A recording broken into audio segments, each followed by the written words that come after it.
His beard.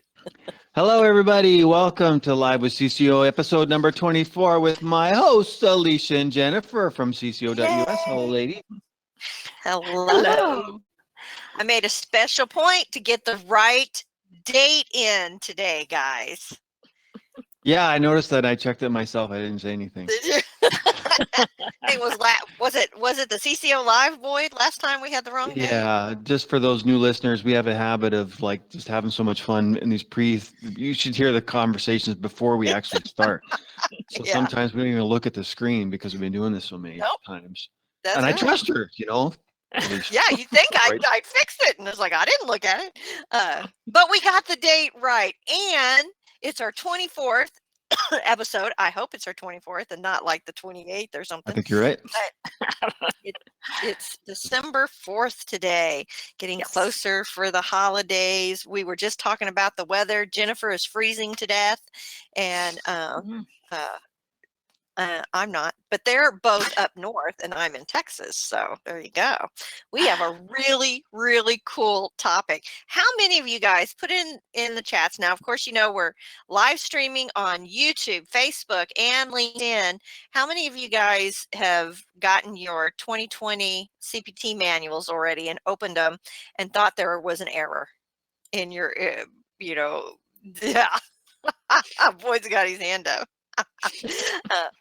I first heard about this when our Tiffany, who works on the BAT technique and getting it all ready for the new year, she'd been working on it. As soon as it came out, she was the first one, the CCO people I knew that had gotten her manual. And she said, "Oh, I had to send it back." I said, "Why? What was wrong with it?" She goes, there was a flaw in the printing. And she did. And she called them and they told them she sent it back. And then come to find out it was because of the yellow dots. So whoever she called didn't realize what had happened. But there's a reason Didn't behind get the internal yellow memo, it sounds like. Kind No, of an important one. That's This right. hand's That's not talking to this hand. yeah. So they sent because they sent her new manual, and it had the yellow dots, and she said something's not right. And then she got a hold of her or something and told her that no, that's part of it. I'm going to get my iPad over here. I just realized that I had forgot to bring it over here. So You know why? Because she was knitting before we started. You may as well show them all what you've been doing. Well, okay, so this is the one that I work on when I'm, and it's crochet. It's not, I never learned how to knit, you guys, but I've got this pseudo knitting needle because it looks like this is called a Tuscan. Looks like a big pencil to me. Yeah, well, it's got a little hook on it, Okay. and it's got an end so that the stuff doesn't fall off, and it makes it looks like knitting, and I actually created this lovely hat that I'm going to pull together and put a nice fuzzy ball on and everything. But enough about that. But so everybody calls it knitting. Take your kids when they're misbehaving. It sounds like just grab them by the leg. My husband calls. I walk around with that all around the house, and I told him, like, I'm going to sit down and here, and I'm always catching the ball running across the floor. You don't want to get a hat or something made for me because it'll probably have dog hair wrapped up in but my husband calls me the happy hooker because I walk around with crochet hooks stuck in my hair and all over the place. Oh, Alicia. Oh, this is casual, guys. If you are new tonight, joining us for the first time, their CCO Live is meant to be casual. We have fun. We pick a topic that somebody's asked about or that's relevant, and we look at your comments and share what you guys say. I tend to look in YouTube, I think, and Jennifer tends to look at Facebook, and Boyd does LinkedIn behind the scenes. It's a different format than our other webinars. We do several webinars. We do a minimum of 2 webinars a week. Sometimes we've done even more when we were getting ready for new courses and recording, but it's free. And it's just our way of getting to know you and having fun and stuff. And you know what? Now you know that I like to knit. What else do I do, Boyd, that before webinars? Because we sign on about 30 minutes before. And that's why we have such a great success rate, because we're prepared. Yeah, that's right. There's been a few times Yeah. we've done it at the last minute, haven't we? Things have happened. Well, we usually talk our about our hair and kids, makeup. right? Yeah. And A what's lipstick. going on in our lives, kind of thing, and making sure that we're all okay. What Alicia's got a what much else bigger do I family do? than I do. What else do I do? Oh yeah, right. You do stamps. You're a You're one of those old. Nope, I I didn't write say that all letters. the way out. I didn't say it. Yeah, You're actually one of right. He those was old almost. school people who do what is it called now? I think of PayPals, but it's pen Letters. pals. Thank you very much. Yeah, pen pals. I have people all over the place, even some overseas, that I write them letters all the time. And so I get cards that are from people now give me cards, and I like sending cards that are nonsense cards. So this time of year I won't use Christmas cards anymore, right? So I sent out St. Patrick's and Easter, and I'm always sending happy birthday. And that's the fun of it. But it's the best stationery in the world, and after a holiday, you get all these cards for half price. My question to you is, what's different about that, aesthetically, if you will, versus sending an email? What's in it for you? What's your pleasure in that? Well, for me, it's relaxing and fun to do it. And I know that when somebody on the other end gets an envelope in the mail, that's pink or different or something, and I know it makes them happy. So you can't not smile when you don't get a bill, and it makes you smile even more when you get a St. Patrick's Day card with green glitter, or a birthday card that says "You're the greatest, Grandpa. Happy birthday," or "Happy fourth birthday," or something. And you're 40.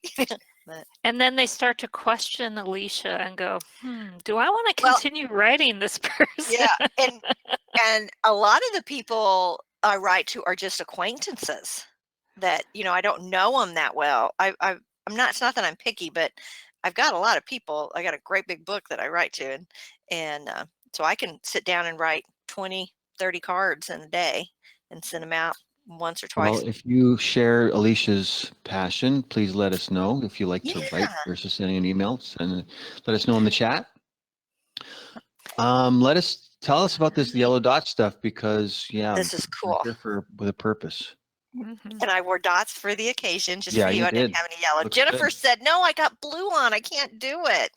I And was already getting ready to go to school, and I don't look good in yellow. It just is not one of my colors. No, I can't do it. do have my little yellow purse. I have my yellow duct tape that I use to put my notes on the wall, and but that's about it. And the yellow dots are something new that are in the CPT manual, and this was the closest little graphic that I could find. Ultimately, it's a watermark. And again, let us know how many of you guys have already gotten your CPT manual, and type in the chat. Let us know what you thought when you opened it up. Did you think it was a mistake, like our Tiffany did? But it's actually something the AMA did. Now, if you go out to our CCO.us, you can scroll down to the bottom, and over in the corner lower left-hand quadrant of your screen, you'll see a little article, and this is where you can find it, or you could just type this in.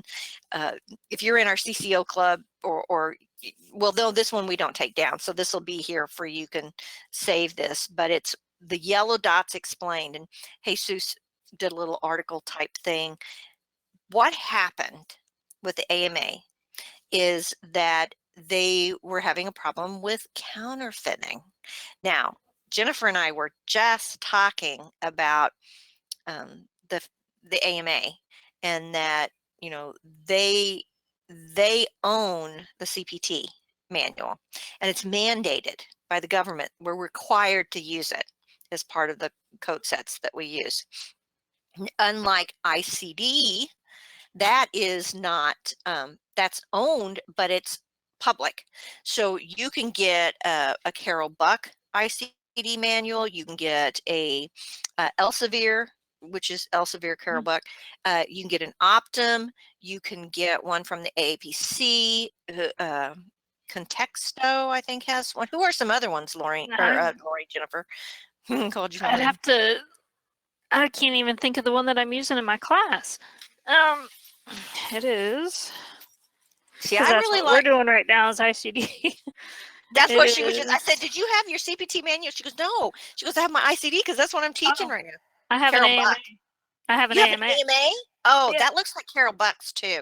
I've got about 4 of them behind this curtain on my shelf for like different years because honestly, I love ICD, so I hold on to those CPT manuals. I It's keep like, all yeah, mine. I don't. Yeah. Someone had saved them and had made art, and they had like rolled all the pages and made this this Like a thing. wreath or something. Yeah, Is it wreath. like a wreath? Yeah. Yeah. Yeah, let us know in the chat if you've seen him. I saw it on Etsy, I think. No, is Etsy? Yeah. What? No, Pinterest. What's the thing where you see pictures Yeah, on? Pinterest. Yeah, because it's you take all the ends are colored. Yeah. So then they kind of roll it and yeah. They made this really neat thing. I guess you could decoupage it on something. Do people decoupage still? I don't know if they decoupage anymore, I but don't know. you know what? You guys, that would be a cool gift to give at your AAPC meeting or your AHIMA meeting. You can get like a basket or a little box and decoupage all of the oh my. We're having good fun. My mom she used to work for, I keep looking over I here think because it's, there's yeah, I think it's when she worked for the police department or something, but they had like these punch cards or something like that, like a kind of like a yeah. time card or something. And then she would roll them and spray paint them gold and make wreaths out of them. I mean, they were so, I remember that. I must have been They about used to 6 do at the time or books something, too. but yeah. Have you seen where they would take a book and they put it in, I don't know if it's decoupage or something, or maybe they put it in like watered down glue and they I make think it it was water hard and then they glue. spray paint it gold, Mhm. and put like a flower arrangement and they billow out that. I've seen them do that. Yeah. Yeah. That talking about older art, but everything. What would you do with your manuals if they're older, besides just put them over in the corner and let them collect dust? What would you do with them? Interesting to find out. Yeah. Yeah. Let us know. I've got YouTube coming up, so it'll come up here in a minute, and then I'll be able to see your Let's see here. comments stuff. I have to turn my Whitney Wi-Fi. says she still has her CPT book from 2015, so she's glad she's not the only one who keeps. I know I have not CPT, but I have ICD from 12, I think. I don't think I have one from 11, but I'm pretty sure I have 12. 12 and Yeah, I can't remember what the oldest one is that I have, but I used to get rid of them, and people were like, and I heard somebody say one time, "Why do you get rid of them?" And I'm like, "Well, I don't need them." take And up they're like, space. "Yeah, but if the codes didn't change, or you're doing something from the last year or something, you're doing an old audit or something like that, those codes may have changed, and then you got to go to the deleted section, and then you got, it's just so if you have it, understand. you can, Well, now reference it whenever. So yeah. everything's online.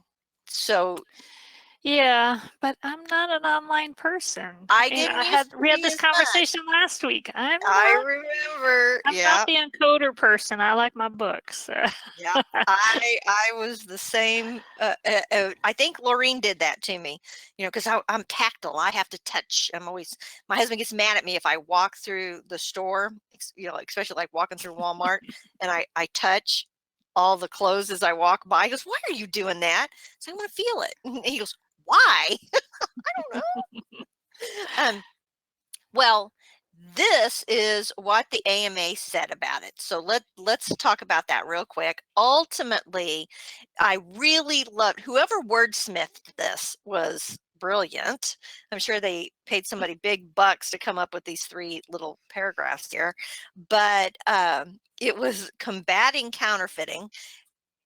Ultimately, I think what happened, I heard that overseas, that some of the countries, which I won't mention any countries specifically, that were copying it and then selling it.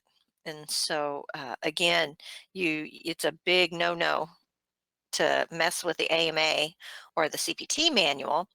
Even CCO had some, difficulty with our bat technique back in the day, because we used to let it scroll, remember? And then they finally said, no, we think, so we negotiated with them for quite a while, and they let us do, tweak it and do something a little bit different. And then they came back later and said, nope, we've decided no more. And ultimately, I know this behind the scenes, they're have people that they're dealing with counterfeit. It's not that they technically have a monopoly on it, but they do. They own it. You only see, And yeah. so Yeah, they so create the codes. So yeah, that's right. Yeah. It's theirs, and they would lose a lot of money, or I'm sure they do lose a lot of money by people taking them. Well, then you always got to look at the flip side. It's probably not always money either. I mean, if those codes are this is a code set, and we have to follow the code set. So if somewhere along the line, some copy of a copy of a copy, and we all know how that works, it starts to go like this, and it starts to get fuzzy, and people are submitting things incorrectly then. Yeah. And it comes down to, we have a particular code set we have to use, so it has to remain, visible, liable, all that kind of stuff. So yeah, I mean, I know that's what a lot of people jump to. They just want the money, but Yeah. it is theirs too, though. So, Well, yeah, but I think just us talking about being IT, and using a paper manual versus online, this improvement in digital reproduction technologies. Oh yeah. I mean, they're keeping up with the times by having to do that, because it's pretty crazy what you can do. I wouldn't have thought of that, but what was the comment? I'm trying to see if I can remember what it was, that it just blew me away. Let's see, how improvement being digitally recycled. I guess it's not on this. It must be on the page that Jesus did on the website. What we did though, guys, is after we had found out about it, they thought, hey, let's go out and ask in our social media. This was Facebook, and this was 3 weeks ago. We figured most of you have opened up your 2020 manuals probably by now, but I was surprised. What do you think of the AMA doing this? It's a great idea, or I dislike it? It's kind of neck and neck. I was surprised. So this is actually on our Facebook. So please take time to go ahead and look at that and let us know what you think. That'll change. Just instantly off the top of my head now, I didn't see any comments made or anything about it, but 53% not liking it. It's a change. It's something to get used to. Likes change. And if you have, especially if you have visual difficulties, or just the way lighting is sometimes in buildings, and maybe it creates a glare of some kind, or now you're sitting there going, okay, now you're doing the tuba playing, trying to move the book in the exact way so you can see it, or just that fact that probably then when you lift your eyes up from there, now you're going to see these little dots in front of you. You know what? I thought staring at it too much. There is a syndrome. There is a syndrome, and I can't write. I saw it mentioned today, and if you guys know what I'm talking about after I explain it, tell us what that syndrome is. But your brain expects to see something, so it shows you what you want to see. You know what I mean? Have you heard of this? I know it's not. Maybe it's kind of Frenchy sounding, like bouvet or bouvor or something like that. But it's a syndrome where, if you think there's a monster in the closet and you're staring at the closet in the dark and you see a shape, it's going to look like something specific Mm-hmm. because your brain tells you that. Or have you seen when they had that dress that went around and some people saw it as white and some people saw it as green or gold or something like that? Yeah. And you literally, people saw it as two separate things. And they said because your brain is programmed to expect something. They were talking, aliens. If you expect to go see aliens or an image, but I think that's going to happen. If we see those dots looking at those manuals all the time, we'll probably see dots wherever we look when it has to do with CPT. You think that's going to happen? Can that happen? I don't know. I think they do that with like they tell you like something tastes like strawberries, and so then when you smell it, you smell strawberry too, because now your brain thinks it's strawberries or something like that. Yeah. Do you remember when you were a kid, did you ever do that thing where you rub somebody's hand and you said, okay, I'm going to put a needle through your hand, and you would do this and then you do this and they go, it feels like you're pulling it. So yeah, your brain, that's probably how, magicians, not musicians. They do that, right? It's distraction, and your brain assumes something. It expects to be fooled, so you don't see that sleight of hand or whatever, because that your brain is I wanted to bring over the website too and let you see. Hopefully this won't mess Boyd up. But if you go to the CCO.us website, and that was the yellow dots explained, you can click on this and get the article that the AMA put out.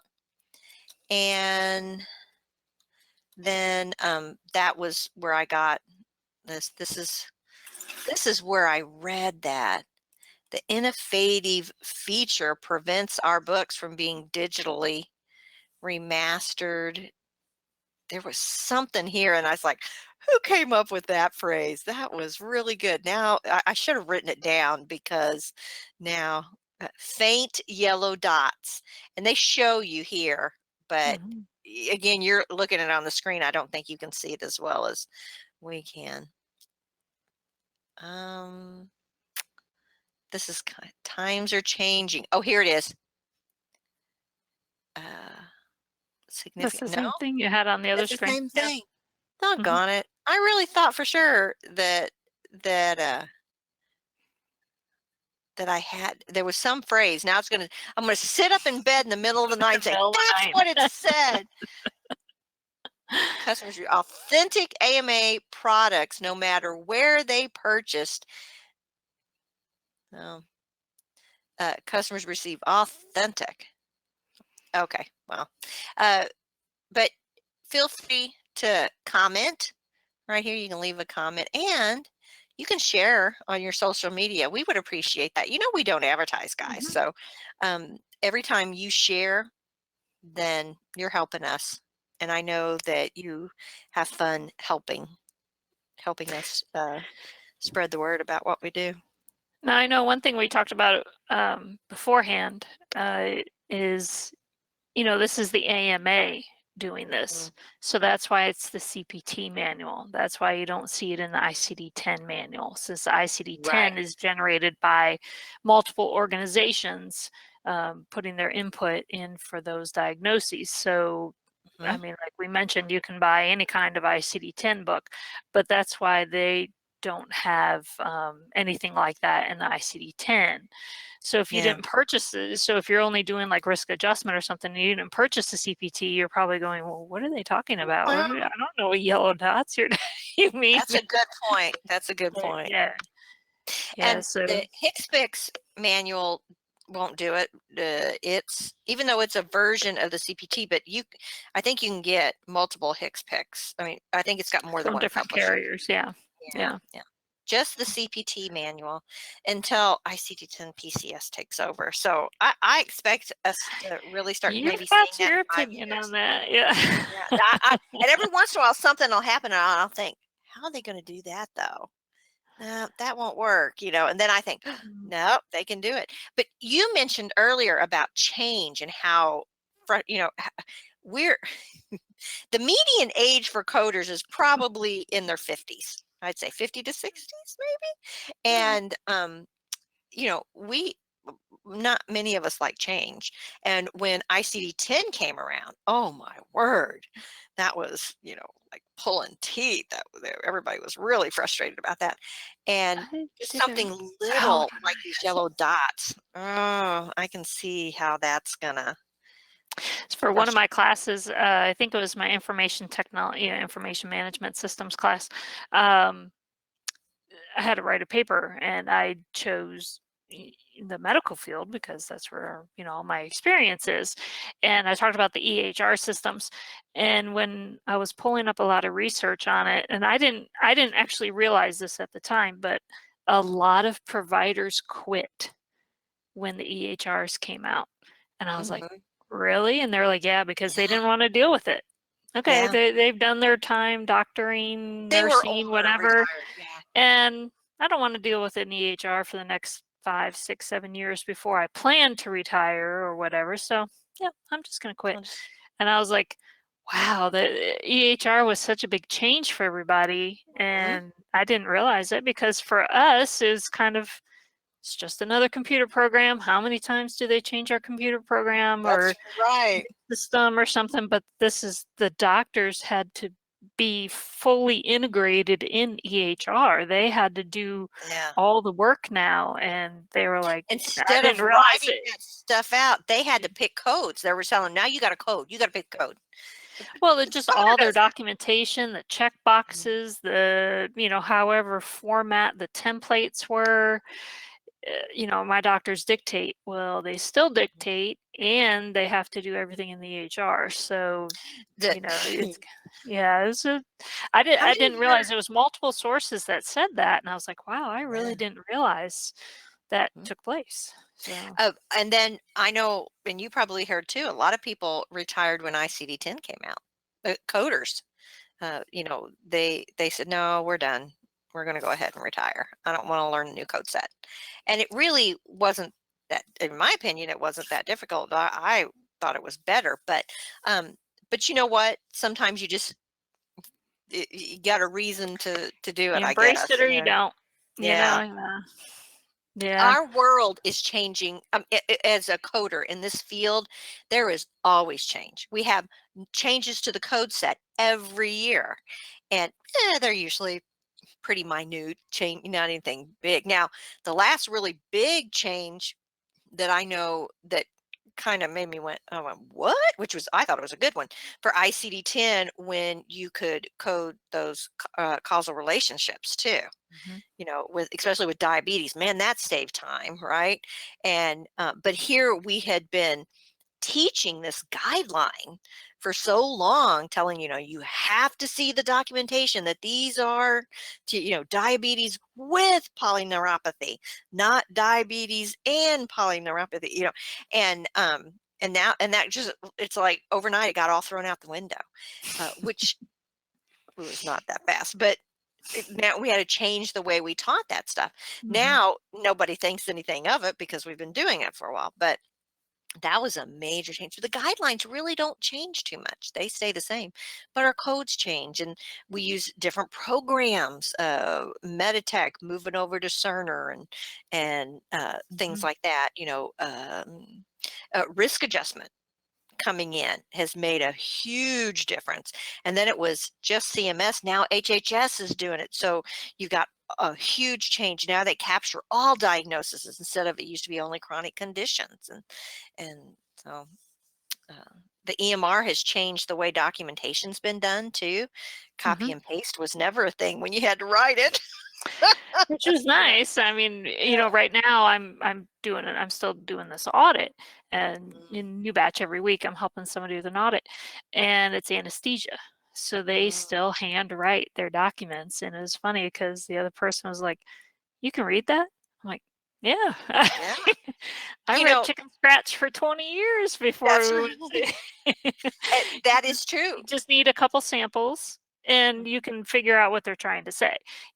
Oh, that letter is a J, and that's, and it becomes a little bit easy once you know a couple samples. But they're kind of amazed, like, how do you know he said that? Where did you find that? And I'm like going, okay, go halfway down page 4 and look here. Oh, And it's supposed in the that's same what spot. that says. I'm like, yeah, that's what that says. So my uncle was a provider, and he was in the Air Force. And I remember when I was a young teenager, probably just about a new teenager or something, and I made a comment about his handwriting one time, and because you even heard, like, doctor's handwriting is so bad, and he said, if you had to write the same thing or sign your name 50 times in one day, your penmanship would change. And I was like, you're right. So you do get to where you know what they're doing. But what really helped is if you understood the disease process. So if a person had diabetes, you knew they were going to get a refill on an insulin, or or they were checking their blood sugars, or what I mean, all that stuff would be on there because you knew what to expect. And so and now it's all typed. How many of you guys have providers that for dictation they use Dragon? That's getting to be a lot of the providers that I know are it was switching over really to funny Dragon. when I was in physical therapy a long time ago, starting, that's where I started. And so it had to have been 1997 that we had somebody come in and talk to the providers about using Dragon Speak. And That's they're a lot. like, I don't really want to sit in a room working on my patient and talking into, like, some kind of microphone or whatever, that they were using at the time. But they're like, it's just going to be odd to be talking about the patient while I'm with the patient. And I've never had any of providers, we talk about it all the time, but out of all of the providers I've ever worked for who were always paper charts, they never used any speech program. Our providers did do dictation, but Right. they send it out. We had originally two in-house people, and then they wound up sending it out. But they still dictate. So Well, I think now they don't. I think Dragon is the way they dictate for some of them. yeah, I'm not sure how. So you go back, and instead of typing in all that information that they used to just speak it, and then somebody else typed it and it was a recording, now they type it, and then it types for them, and then they proof it right there and send it out. So again, transcription gets pushed by the wayside.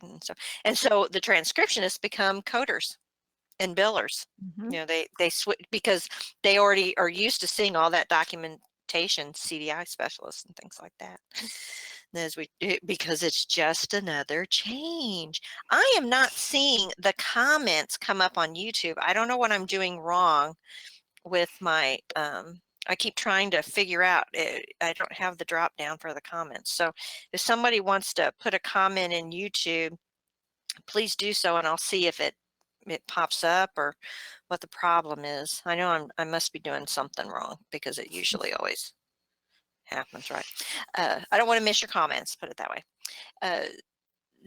Another thing that I thought was interesting about the yellow dots was that and in fact, I'd asked Jesus, I said, why didn't they just do a watermark?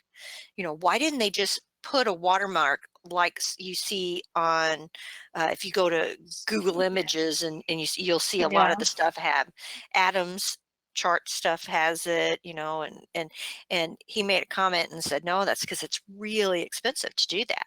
Whereas the yellow dots, I'm assuming, is the type of paper that they use. I don't know. And then it's on the paper, whereas if you did a watermark, I think it's a different process. But well, and I think a watermark too, you're kind of looking just at the middle of the page where these dots are all over.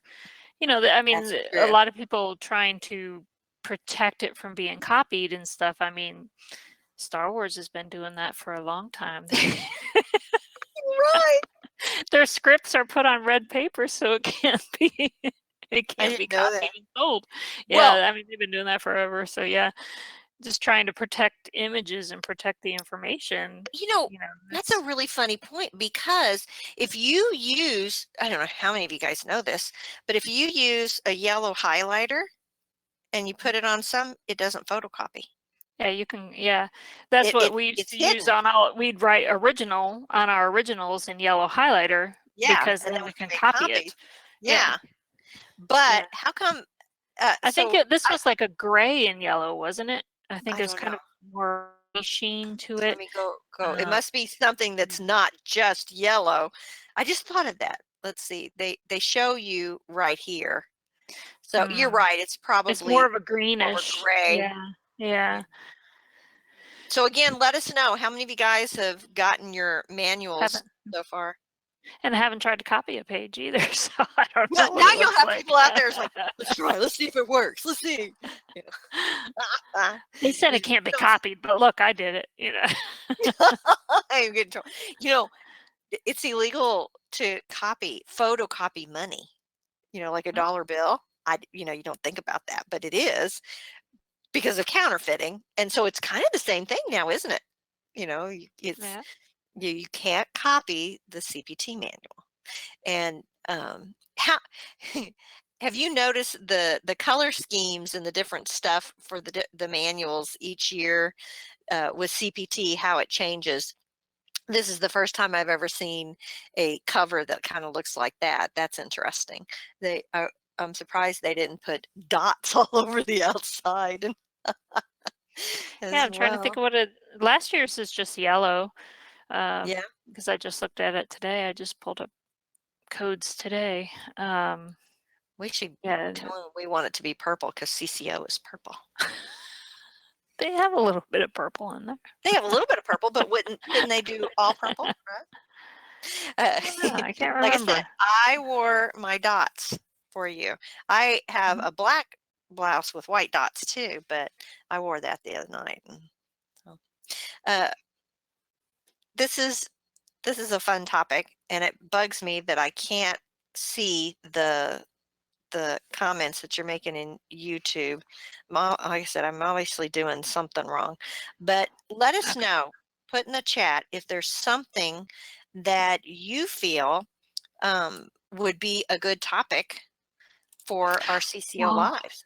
Well, Whitney has asked a question. Oh, good, Whitney. Thank you. Can you talk a little about what dumping syndrome is? Well, yes, I can. Figured Alicia can. and I suspect she knows that she knew I could answer that. Oh, yep, you can. That's right. Yeah. So dumping syndrome, which I don't know, we should look up the code for that. It is a side effect. Ultimately, what happens is if sugar or something that turns into sugar, like starchy stuff, goes into your intestines without staying in your stomach long enough to process and start get the enzymes and everything going to kind of start breaking it down, then your body will react to that. And your stomach is just a holding pouch, and it softens the food. It's got the acid in it that starts to break it down, but it does not absorb nutrients. It is just it's not even a composting area, I guess. And what it does is it starts to break down the food so that when it hits the tissue that are on the inside linings of your intestines, your small intestines, then they do the job of absorbing the nutrients and the vitamins and everything we need, the sugar and so on and so forth. So if you don't have a stomach, or you've had gastric bypass or sleeve procedures, or have had parts of the stomach removed due to cancer or for whatever reason, then food isn't able to stay in that area long enough, or there's not enough acid to break down the food. So the sweeter the food, the higher sugar content, or even the higher starch, which turns into a sugar, like Mhm. potatoes and breads and things. The good stuff. Yeah, the good stuff. It will hit the intestines, and then the intestines, I think of it as kind of going into shock. So your blood sugar will go crazy. Your cramping, severe cramping, throwing up, diarrhea, all kinds of really nasty things happen to the body when you mess with the inside lining of your intestines and introduce something that's not used to it. So it would be the same thing. If you guys know what Barrett's esophagus is, Barrett's esophagus is when a person suffers from, say, GERD, and acid is going up into the esophagus from the stomach. Eventually, if this is not controlled, the cells in the esophagus down there at the bottom where it turns, goes from the stomach to the esophagus, will start to change. They'll adapt, and they'll turn into the inside lining of your stomach. And so, because it has to protect itself, right? And then, but that tissue is not meant to be Yeah. outside the stomach. So it causes problems. Same thing with endometriosis.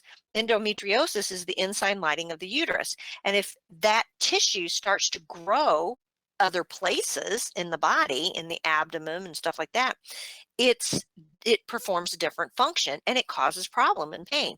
Well, that's what Barrett's esophagus does. And that's kind of like the way I think of it is the intestines, the small intestines can't take it. And usually what happens is after a year or two, you can eventually, that inside lining of the upper intestines, small intestines, start to adapt.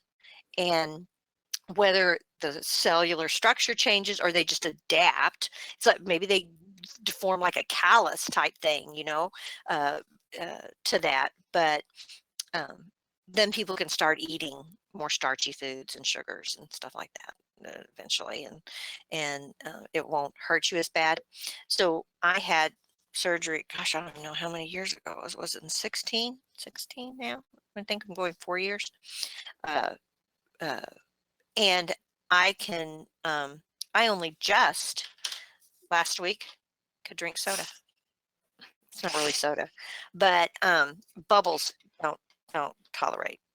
People have had this surgery, and I had gastric sleeve, and so the bubbles just, there's no space for that. But now, if I'm very, very careful, I can just start doing that, and I can have chocolate now. Now, if I eat too much of it, I don't get the traditional dumping syndrome to where you feel like you're having a low blood sugar attack and you're cramping and belching and nasty stuff. But the next day, it's not very pleasant as it passes through. And so I always know when I overdid it. And thus, people gain weight. They gain their weight back because of that. Mhm. As the body adapts. And so that's what dumping syndrome is. And did anybody look up the code for dumping syndrome? I did. What was it? K91.1. K91.1. You So know that what? is a post-gastric surgery syndrome. Yeah. Yep. And yeah, 91. So when you're getting in the 90s, those are intraoperative and postoperative complications as you get to the end of every chapter of ICD, since, this is what I'm teaching my students. That's right. Those are little tips Yeah. that you don't think about, but that's exactly right. Another thing that you may or may not know about, now that I'm thinking of tips, let me move this back over here so we can see the website link. Most ICD codes that end in 9, not all of them, 0.9 or point something 9 are unspecified. Not all of them, but Not probably always. 90% of them will always usually mean other or unspecified. Yeah, because It can mean- J10.00 is unspecified. Yeah. That There's was one of our several bingo ones today. So you the more, and that's another reason why I love ICD is because you can just glance at a code and almost know where it's at, right? You get a feel for the codes. The I should open up the questions here, make sure that Boyd's not putting any yeah. questions from LinkedIn up. The I with ICD-9, it was always numbers, right? So Mhm. you knew 401.9 was hypertension. You Mhm. knew the diabetes numbers and stuff like that because you used them so often. But Twos. now the yeah, the twos, the 200. Now it's all about letters. So if you, by looking at the first character or letter, you can pretty much tell what body system you're working in. Mhm.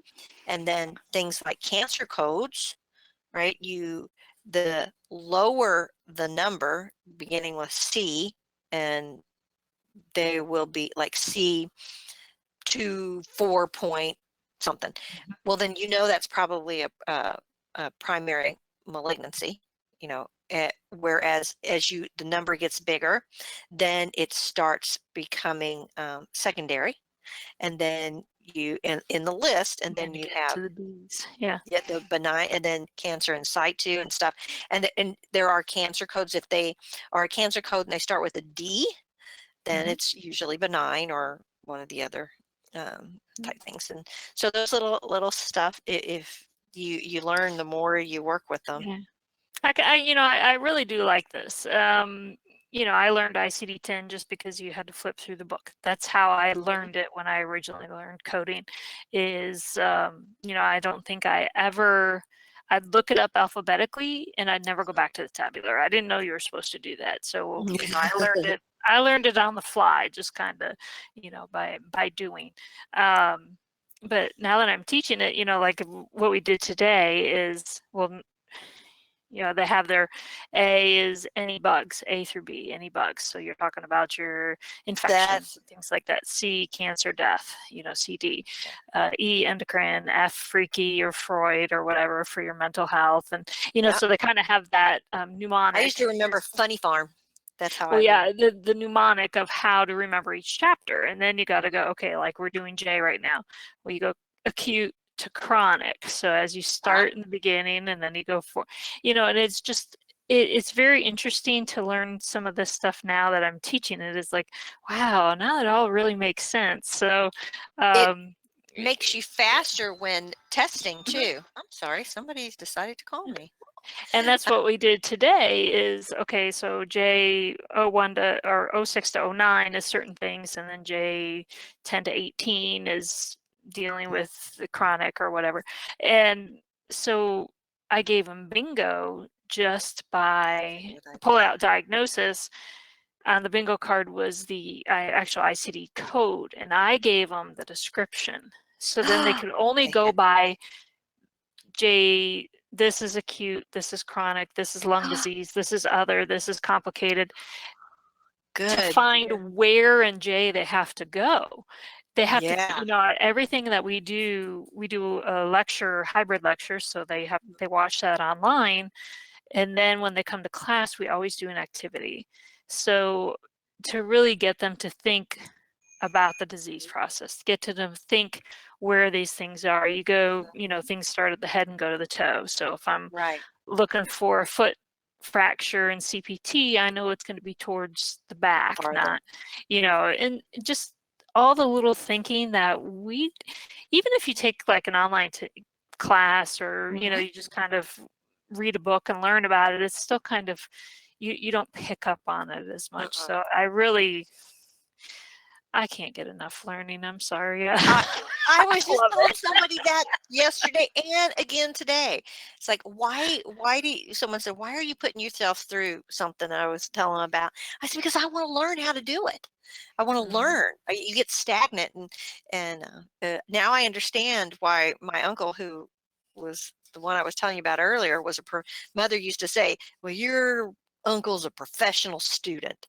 and he was in the military, so he said, yeah, they just pay for, I just get one degree after another. I was like, okay. Uh, if we only had the money to do that, I guess. Whitney's topic request is time management for coders. Time management for like production coding, or she just said time management for coders would be a great topic. that is a good topic.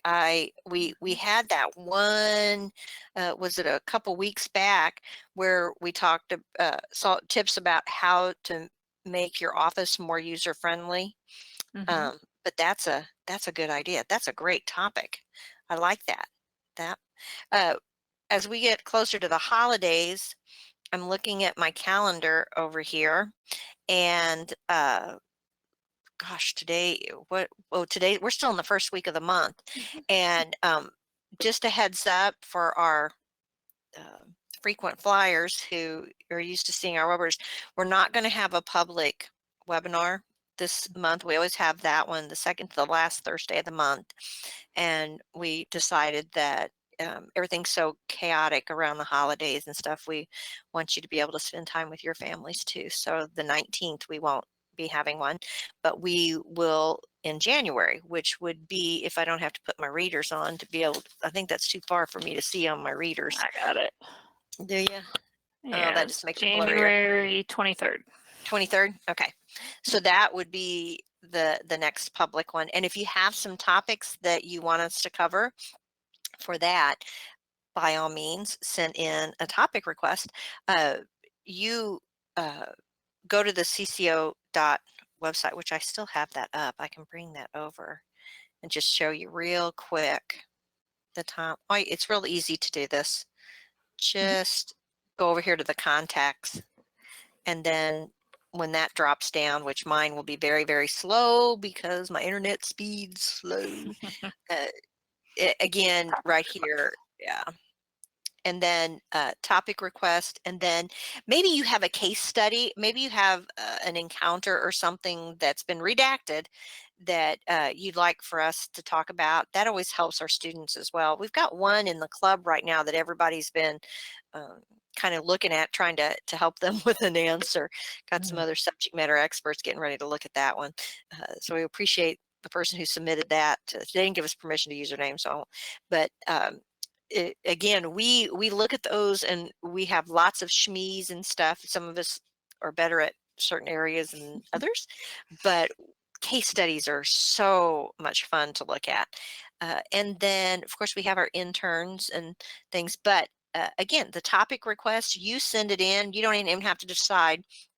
It'll ask you if you think you know where you want it to be done at, whether it's a CCO live, a student webinar, club webinar, or whatever. But we can switch that out. We appreciate knowing what you want us to talk about, what you want to learn. And I'm not going to teach you how to crochet on a CCO live.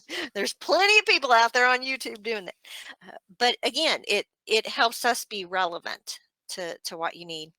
And so we've got some exciting things happening soon at CCO. So make sure that you stay in contact with us.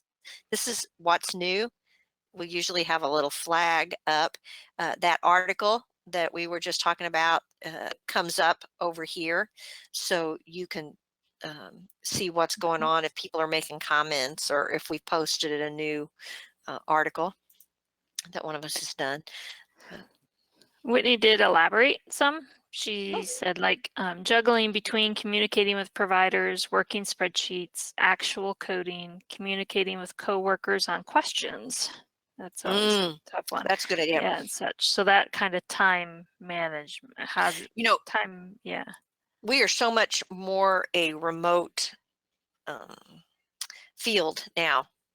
Almost, not all of them, but almost all the coders I know work remote.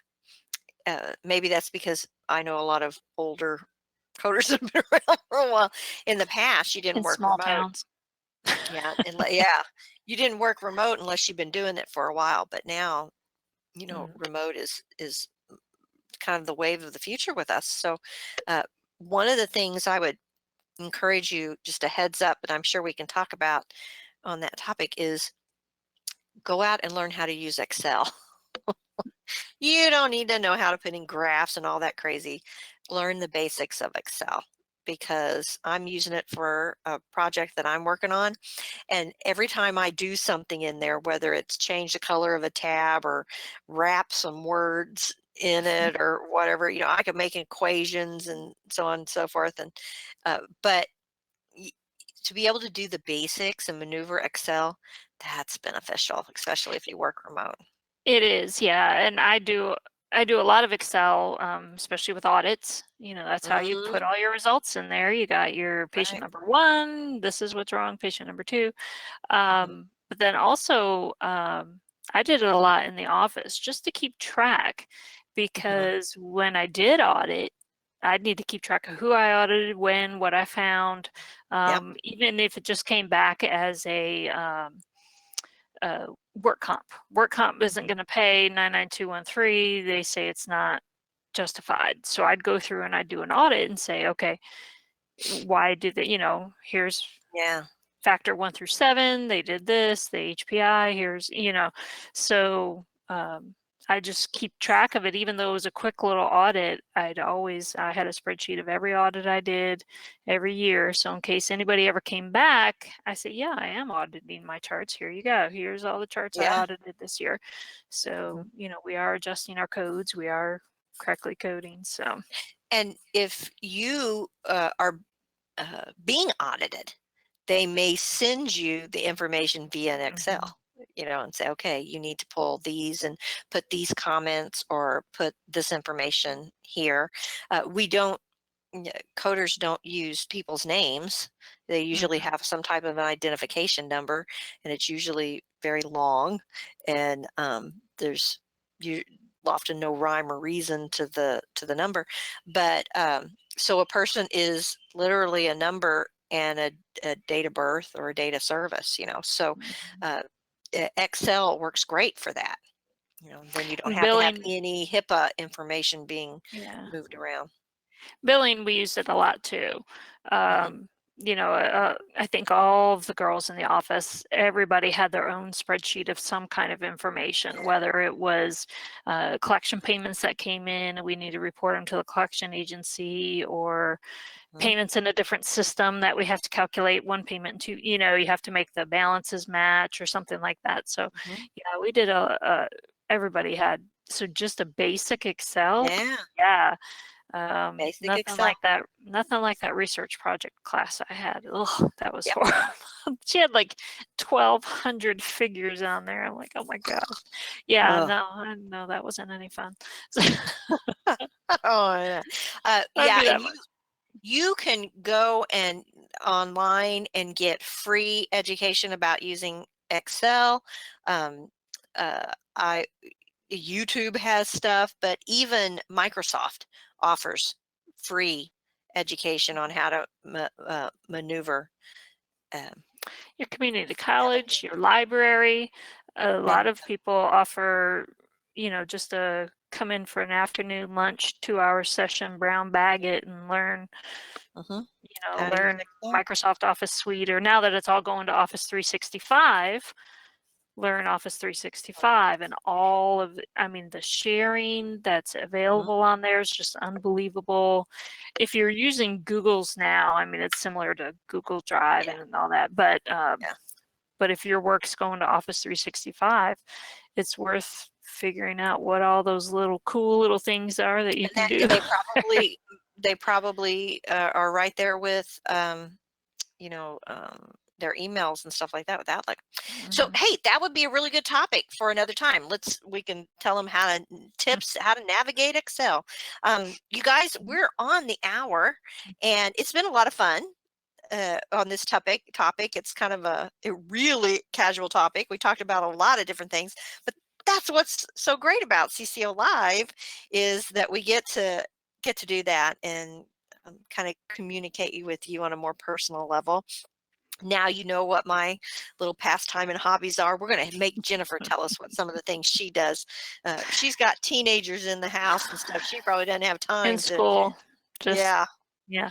Her hobby is making sure her kids have matching socks and clean fingernails. So make sure that you like and subscribe, that you, let me just get rid of this and I'll show you the last page of here, because I always like having a little closing here. We like to think that, you know, we have fun at CCO. I know a lot of people have made comments about that, so thank you. I'm glad that it comes across. Laureen's always saying she wants to be warm and fuzzy atmosphere, and I think our passion and our joy for what we do for a living, it resonates with you. So don't forget, like, subscribe. If you're on LinkedIn, that's a new format for live streaming. You can share the content and let us know in the chats what you'd like to talk about next time. You want to say any last few words before it's 8? It's on the hour. It's 8. Yeah. No. No. I hope we do show passion. Actually, in my interview last week, they were like, "Wow, you're really passionate about this." Like, you know, we love what we do. Well, Jennifer, you please. had one last question. What school do you teach at, if you can disclose that? I teach at the College of Southern Maryland right now. So if you live in Southern Maryland, come on over and I'll do bingo with you for Jeopardy. I or used something. to, I had a skeleton, you know, had the, in the classroom, I had one of those big life-size skeletons, and I used to make my students learn the bones, and I would number with sticky notes, and they'd come in and write. I'll tell you about that one. That's bye, guys. Awesome. Thanks for Thanks. joining us. Thanks, everybody. Have a good one. Have a I good think that's what night. I need for Christmas. I need a skeleton for my office. Halloween's over. No, for every day, and I'll put a hat She can on get it. one on sale. Oh, right. Yeah, you're a coder. I forgot. Okay, bye, guys. Bye. Bye.